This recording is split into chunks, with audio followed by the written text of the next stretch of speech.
A tree falls on a house here in Saginaw, Michigan. The owner, well, she's told to fork over $50,000 or they're going to tear down the home. She didn't have the money. They tore down the home in just hours, and now she's homeless. I don't know what to do. I'm still in shock. Like, I come here and my house is gone. Jessica Tillman is now homeless.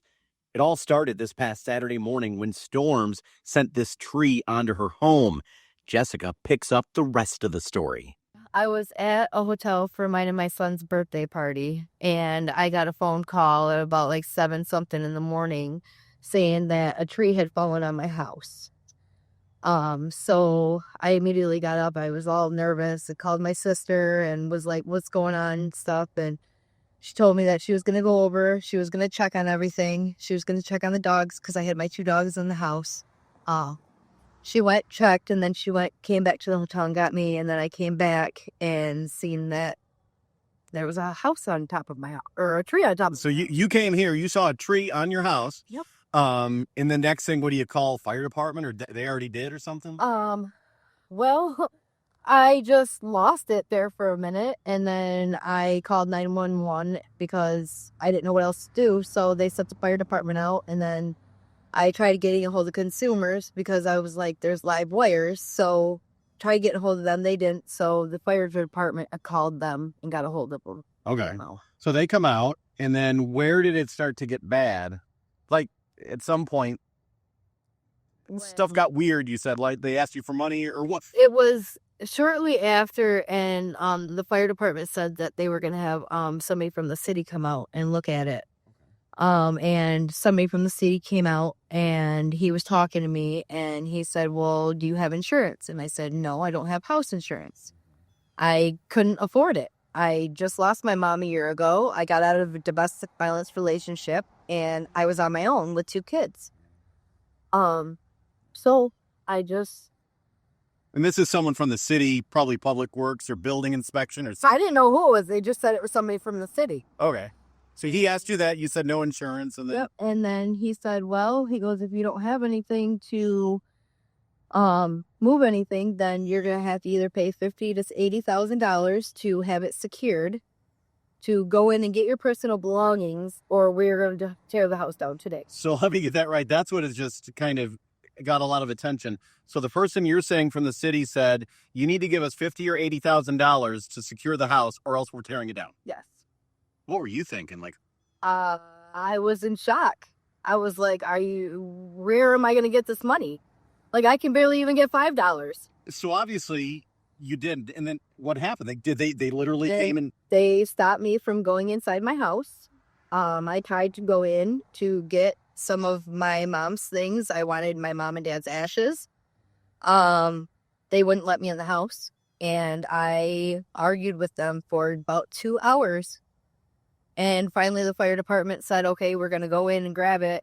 And my sister asked if they could grab the pictures off the wall on their way out because they were Velcroed on the wall. I had pictures of my kids. I had pictures of my nieces and nephews. I had pictures of my mom and dad when they were married.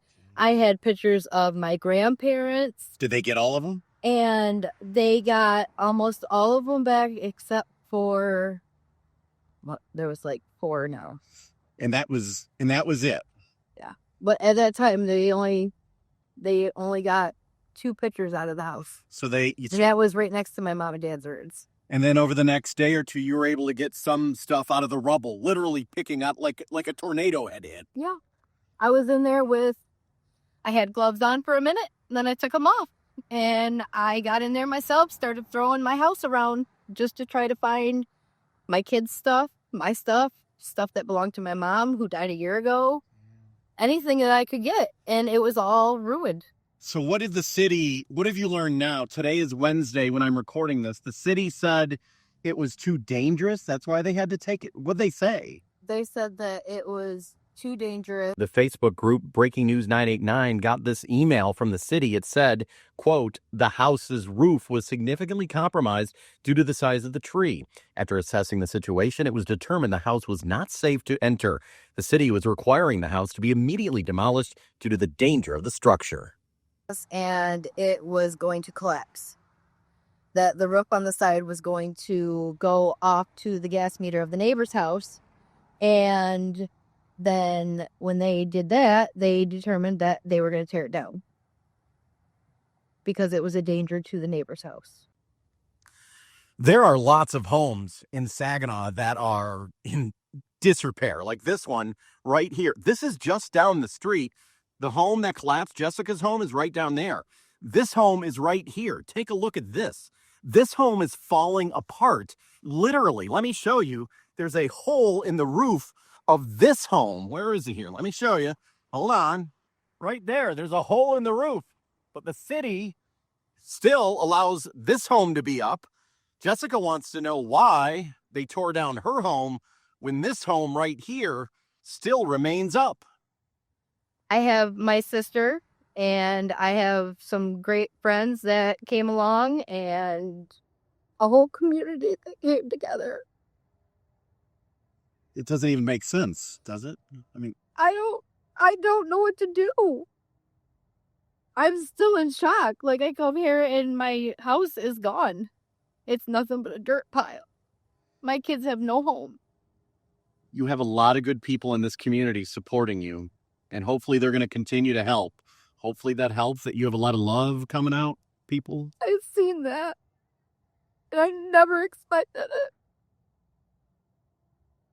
Well, I'm praying for you. Everyone watching is as well. And words really can't There's nothing that you can explain. Yeah. Except for disgust. Because it doesn't make sense to you, right? No. But where do I go? I have nowhere. People are coming out and helping the family, dropping off items and doing what they can to help out. Now, they have a GoFundMe. Her sister has a GoFundMe set up.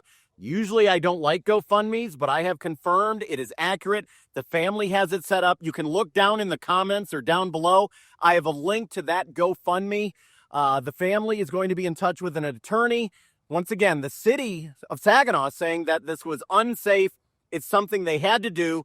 I'm going to continue to follow this story. In Saginaw, I'm Dave Bondy.